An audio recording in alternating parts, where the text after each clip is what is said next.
Assalamualaikum, selamat datang dan terima kasih gue ucapin untuk teman-teman yang udah mampir di channel Yono Pribadi. Dan semoga teman-teman selalu diberikan kesehatan, panjang umur, dan juga banyak rezeki, dan diberikan kemudahan bagi yang merasa kesulitan. Oke, untuk kali ini gue akan membahas tentang action kamera dengan merek Akaso dengan tipe V50X, mengenai tentang fungsi-fungsinya, juga tombol-tombolnya, dan juga kelebihan dan kekurangannya. Oke, kamera ini udah gue beli sekitar 3 bulan yang lalu ya, dengan harga 1,5 juta, tapi gue beli secara bundling ya, sekitar 1,6 juta lebih. Itu dapat apa aja, eksternal mikrofon dan juga SD card. Oke, untuk kamera ini dia memakai baterai segede ini ya, dengan kapasitas 3,7 volt dan 1350 mAh, dan ini bertahan lumayan ya, sekitar sejam lebih ya. Dan gua dapat 2 baterai, yang satu masih gue simpan. Oke, lalu gue membahas apa aja tombol-tombol ya yang ada di kamera ini. Yang pertama adalah ini adalah tombol power untuk menyalakan kamera, dan ini adalah tombol shutter untuk mengambil gambar atau merekam video, dan ini adalah tombol menu untuk ke atas dan ke bawah memilih menu yang ada di kamera ini. Dan ini adalah lubang speaker ya, lubang speaker dari kamera ini, dan ini adalah mikrofon internalnya, jadi mengambil suara atau merekam suara dari sini ya teman-teman. Lalu ini adalah lampu indikator ya, kalau ini nyambung ke wifi atau ke jaringan wifi yang ada di HP teman-teman ya, bukan maksudnya wifi jaringan internet ya. Dan ini gunanya nanti wifi itu untuk macam-macam ya, nanti gue akan jelaskan. Dan ini adalah tombol, ini adalah port micro HDMI, dan ini adalah port Type C, USB Type C. Macam-macam ini gunanya, untuk mikrofon eksternal ataupun untuk charging ya. Nah, nanti gue akan jelaskan. Lalu ini adalah memory cardnya ya, dan untuk penyimpanannya gue pakai Lexar dengan kapasitas 64 GB. Oke, kita akan coba nyalakan kamera ini. Ini adalah untuk port untuk masukkan baterainya ya. Pastikan baterainya masuk dengan benar ya. Ini ada pin-pinnya, saya masukkan. Nah, kita kunci. Dan kita nyalakan di mode ini, tahan beberapa detik. Nah, sudah menyala ya. Jadi istilahnya cepat sekali ya, maksudnya booting ya, nggak ada delay atau apa. Jadi inilah tampilan awalnya ya. Di sini ada icon video. Ini adalah waktu, kapasitas memory cardnya dengan resolusi yang 1080p 30 fps. Ini sekitar 7,5 jam ya. Dan ini adalah icon mikrofon. Jadi kalau ini adalah internal mikrofon, dan ini kapasitas baterai yang tersedia. Dan ini adalah untuk zoom ya, dan ini untuk zoom out. Ini zoom in dan ini zoom out, dan ini adalah icon untuk pengaturan atau option. Dan ini adalah tombol untuk ke galeri. Ini ada status atas kameranya. Dia ini pada video normal dengan resolusi 1080p dan 30 fps. Oke, langsung kita akan trial untuk apa aja sih settingannya di kamera ini ya. Nanti kita pencetin ini dan kamera ini udah mendukung touchscreen ya teman-teman. Jadi akan pilih ini.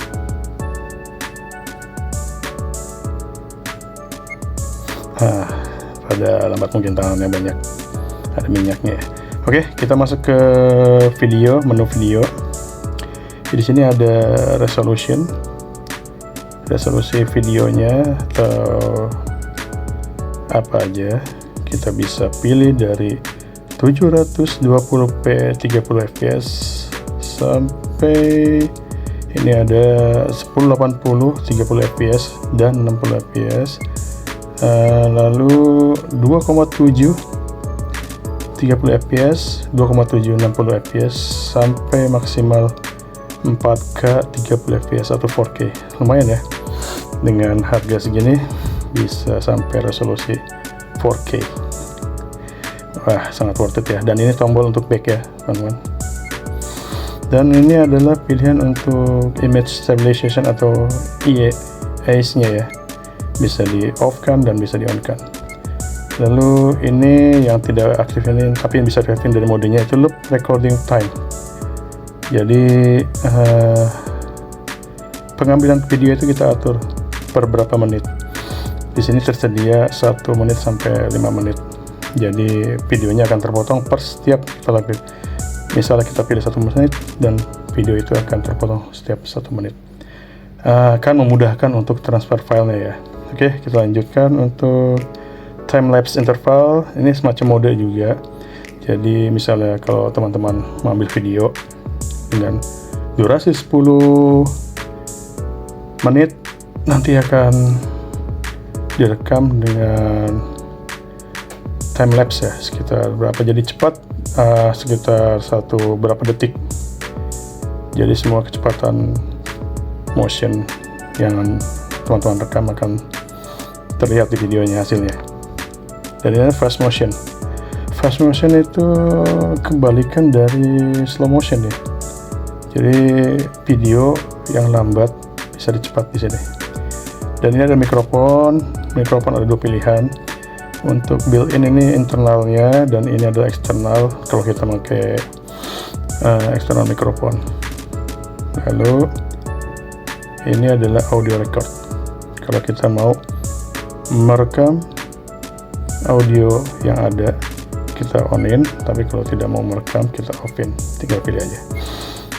Nah, ini adalah exposure value. Ini adalah pilihan. Jadi kalau semakin terang video, maksudnya pemandangan yang kita mau rekam, kita gunakan minus ya. Jadi ini defaultnya itu atau pengetahuan awalnya itu di 0. Jadi kalau untuk siang, base pilihan yang terbaik adalah minus 0,3. Dan untuk malam kita bisa tambahkan, misalnya kurang cahaya, kita tambahkan, kita pilih macam-macam mana, teman-teman bisa pilih sampai plus 2.0, tapi biasanya cukup di plus 0,3 aja. Oke, lanjut ke meter. Ya, meter itu adalah pengaturan atau cahaya, pengaturan cahaya pada suatu video. Bila view yang kita mau dapetin cahayanya, misalnya ada pilihan ini untuk center. Jadi center itu semacam hanya di titik tertentu aja yang dimaksimalkan cahayanya dari suatu view ya, scene ya. Dan average itu bagus untuk landscape yang luas ya, seperti kayak motovlog. Jadi semua cahayanya itu rata ya untuk yang direkam. Dan spot itu untuk keperluan indoor ya, seperti ruangan kecil. Jadi terbatas penerimaan cahayanya. Kalau gue sih biasa pakai average ya. Oke, kita lanjut lagi. Oke, udah habis. Kita sekarang ke option untuk foto ya. rekaman foto. Ini seperti biasa resolusi. Nah, ini resolusinya bisa dari 3 megapiksel sampai 20 megapiksel. Jadi kalau teman-teman mau menginginkan gambar yang bagus atau yang tajam atau apa ya, pakai 20 megapiksel. Oke, lanjut ke output formatnya ya. Ini ada dua pilihan, JPG dan JPG plus DNG. Apa itu DNG ya? DNG itu adalah itu apa ya, semacam negatifnya film, negatif file dari suatu file gambar. Jadi ini raw-nya ya, maksudnya file mentahnya, dan itu kapasitasnya nggak terlalu besar. Jadi mungkin teman-teman bisa searching di Google apa itu. Lanjut ke self timer, ini biasa. Ini kalau kita mau pakai timer, tinggal pilih mau berapa detik. Lalu ini time lapse foto, ini nanti ada di mode ya. Jadi gue jelasin aja sekarang. Time lapse foto sama kayak tadi di video. Untuk merekam seluruh video nanti dirangkum dengan kecepatan tertentu. Dan burst foto ini bila sekali klik dia akan memoto sekitar 3 sampai 8 foto sekaligus. Itu tergantung pilihannya. Dan ini adalah long exposure, itu misalnya teman-teman itu melihat foto di jalanan waktu malam, itu ada garis-garis cahaya ya itulah low exposure. Jadi kendaraan nggak kelihatan, cuman cahayanya aja panjang jalan itu. Nah, itu penjelasan singkatnya. Oke, exposure value seperti biasa. Kalau siang kita gunakan minus, kalau malam gunakanlah plus. Oke, lanjut ke ISO. ISO ini semakin tinggi ISO, semakin terang foto yang kita dapat, dan semakin rendah ISO, semakin gelap foto yang kita dapat. Jadi kita settingan ke auto aja. Meter seperti tadi yang gue jelasin, center, average, dan spot seperti yang di video. Oke, lanjut photo quality. Di sini ada 3 pilihan untuk photo quality-nya. Fine itu foto yang paling bagus, normal itu ya kualitasnya yang medium atau biasa aja, dan ekonomi itu untuk yang sederhana ya kualitasnya, jadi bisa mengirit memory card. Itu aja sih. Oke, kita lanjut ke pengaturan. Dan ini adalah sound. Sound itu ada berapa menu? Ada 3. Shutter, jadi itu suara.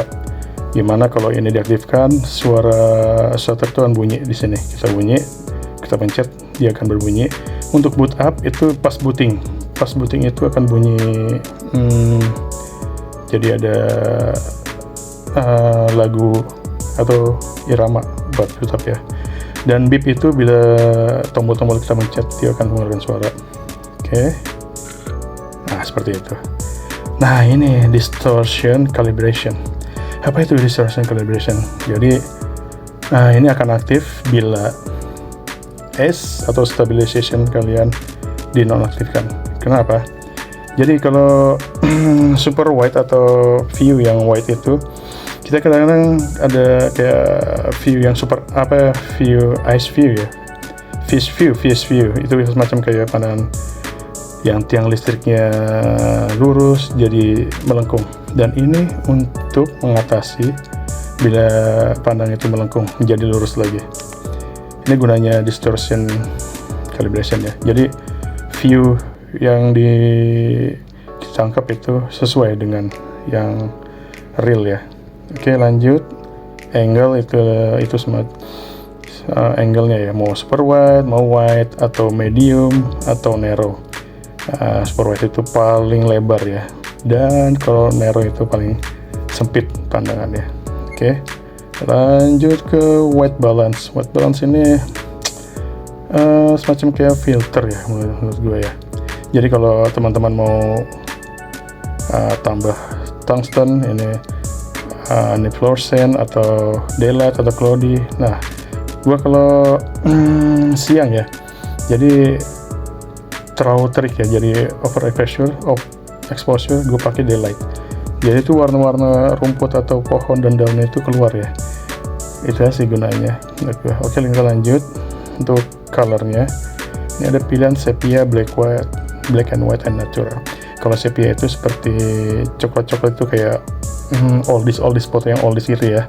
Dan untuk black and white itu hitam putih, jadi fotonya nggak ada warnanya, hitam sama putih aja. Dan natural itu yang gue pakai biasa aja, seperti yang real. Oke, lanjut. Sharpness ini ketajaman ya. Gue kenapa pilih yang strong, karena biar videonya tajam ya. Untuk yang normal ya medium lah, dan soft ini lebih lembut gambarnya atau videonya. Oke, nah ini diving mode ini digunakan bila kita untuk menyelam ya. Jadi nanti ada housing untuk yang waterproof ya. Jadi gunanya untuk keperluan menyelam diving ya. Dan WDR ini adalah Wide Dynamic Range, itu gunanya apa ya?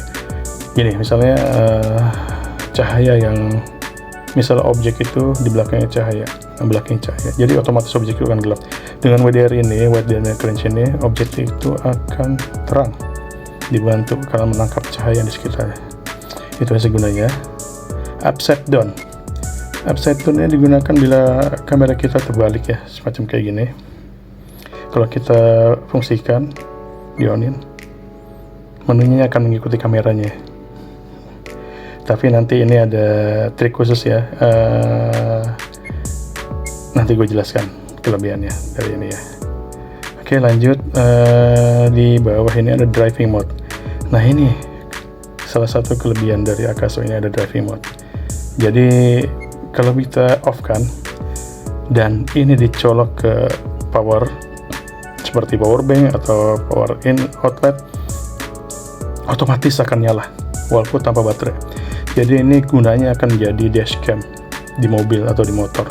Jadi pas mobil nyala, kamera otomatis nyala, dan mobil dimatikan, kamera otomatis akan mati. Itu gunanya driving mode. Untuk auto power off, jadi bila misalnya kamera itu nggak dipakai berapa lama, dia akan mati sendiri ya teman-teman. Ini ada pilihan menitnya ya. Jadi akan apa ya, maksudnya mengirit baterai ya. Oke, lanjut ke screensaver. Screensaver ini tampilannya akan memudar atau hilang. Jadi sama untuk menghemat baterai aja. Tapi dia tidak mati. Pas kita sentuh akan nyala lagi. Itu aja untuk screensaver. Oke, lanjut ke language. Ini pilihan bahasanya ya teman-teman. Kalian mau pilih bahasa apa aja, di sini ada bahasa Indonesia, ada di sini ya. Mantap juga. Tapi gue lebih prefer untuk bahasa Inggris. Dan ini adalah pilihan date and time. Itu apa? Tanggal dan waktunya. Nah, ini sesuai tanggal 29 bulan 9 2024. Dan ini mode-mode posisi tanggal di kiri, bulan di tengah, dan tahun di kanan. Ini bisa dirubah posisinya. Oke, untuk date stamp ini adalah, jadi video kita itu ada itunya tanggalnya, penanggalannya, jadi kerekam juga. Tapi biasanya gue nggak pakai untuk ini ya. Lanjut ke power frequency. Nah, ini power frequency itu bila teman-teman itu ngeliat flicker atau apa di layar TV atau apa, kalau di rampai ini itu semacam power frequency-nya. Kalau di Asia itu biasa di 50 Hz. Yang gue tahu sih untuk di Eropa itu 60 Hz. Jadi kebetulan kita di Asia, kita pakai 50 Hz. Jadi nggak kedap-kedip ya. Misal kalau kita merekam TV atau apa kamera yang lain. Itulah penjelasannya. Dan ini format card. Kita kalau mau ngeformat SD cardnya ya, biar fresh lagi dan dikasih sistem dari kamera ini. Lalu ini reset ini untuk mereset settingan yang di kamera ini. Tinggal pilih aja confirm. Lalu ini adalah about itu semacam informasi dari kamera ini. Brandnya Akaso, modelnya V50X, dan ini serial number dan tipe firmware-nya ya, SN AX230919 version 20. Jadi bisa dilihat ini adalah tanggal ya, 2023 bulan 9 dan tanggal 19 pas update firmware-nya. Oke. Ya, itu aja yang bisa gue jelaskan. Nanti gue akan lanjut ke shortcut ya. Jadi kamera ini ada shortcut menu-menunya ya, contohnya seperti di tombol shutter ini. Tombol shutter ini kalau kita tahan lama, dia akan masuk ke menu pengaturan. Oke, kita tahan. Nah, masuk ke pengaturan. Jadi ini berfungsi bila kita pakai housing ya. Hosting yang waterproof, jadi kita nggak bisa menyentuh layarnya. Oke, dan yang dua langsung di tombol power ini sebagai tombol mode ya. Jadi modenya apa aja dalam itu kita pencet. Nah, ini ada mode video, foto, dan video itu ada single, burst, time lapse, subs, time dan long exposure, dan wifi untuk fotonya ya. Dan untuk videonya normal, loop, record, yang tadi gue jelaskan juga, time lapse, slow motion, fast motion, dan wifi. Oh iya, kenapa ada wifi? Nanti gue jelaskan. Ini adalah shortcut wifi ya. Ini untuk atas, kita pencet, dia akan connect ke HP kita. Nanti HP kita itu akan ada aplikasi Akaso. Dan ini gunanya untuk apa? Gunanya banyak. Pertama, kita bisa monitor kamera itu, view-nya ya, lihat dari HP. Kadang-kadang kita nggak bisa tahu, kalau misalnya kamera taruh di belakang atau di samping, kita nggak bisa ngelihat karena Akaso ini nggak ada layar depannya ya. Dari HP kita bisa lihat udah bagus lah posisinya, di mana posisinya. Dan yang kedua, ini untuk melihat galeri pada kamera ya. Pada kamera ini apa aja fotonya bisa dihapus juga di HP. Dan yang ketiga itu transfer file. Jadi file-file ini kan lumayan ya, bisa sampai 3 GB. Kita itu kalau pakai wifi lebih cepat dari kamera ke HP kita. Nah, ini gunanya untuk wifi ya. Dan tombol bawah ini shortcutnya untuk galeri ya teman-teman. Nah, kebetulan udah banyak foto-fotonya. Nah, kita kalau galeri ini kita bisa langsung pencet aja. Nah, mau yang mana kita pencet langsung. Nah, ini hasil video yang sudah direkam. Dan ini kalau mau menghapus, kita juga bisa pakai tombol-tombol ini ya. Nah,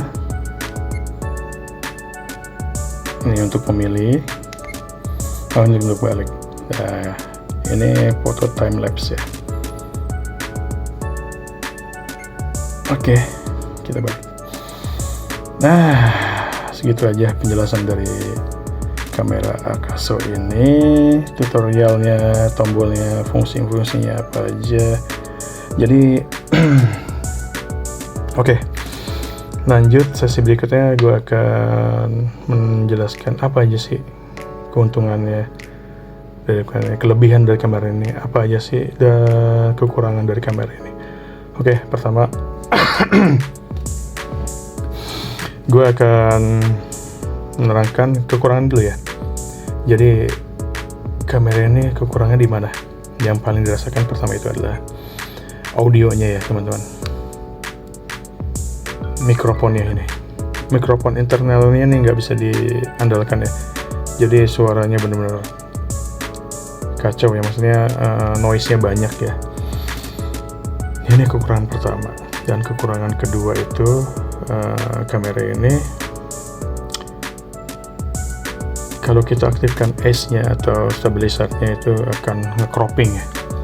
Gambarnya akan nge-cropping jadi nggak luas lagi. Itu kekurangan kedua. Kekurangan selanjutnya mungkin ini aja sih, apa, di sini nggak ada tutupnya. Dan sekarang untuk apa, konektor itu kebanyakan apa, punya kabel-kabel jack.